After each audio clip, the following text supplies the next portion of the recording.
అధికార పక్షానికి విపక్షానికి మధ్య 1.85% తేడా అన్నారు కేటీఆర్. 51% ఉన్నవాళ్లు ప్రభుత్వాన్ని ఏర్పాటు చేస్తారన్నారు ఆయన.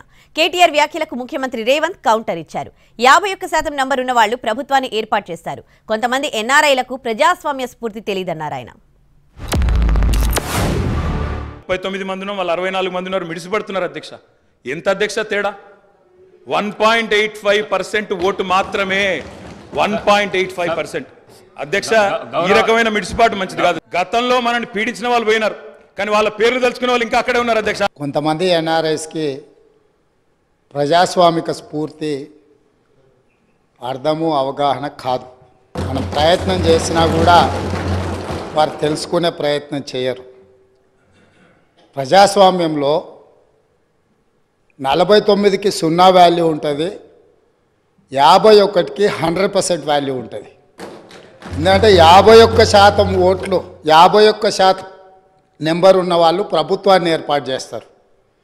49% ఉన్నవాళ్ళు ప్రతిపక్షంగా కూర్చొని ప్రభుత్వం తీసుకునే పరిపాలనలో నిర్ణయాలను, శాసనాలను సహేతుకంగా విశ్లేషించి సలహాలు, సూచనలు ఇస్తారు.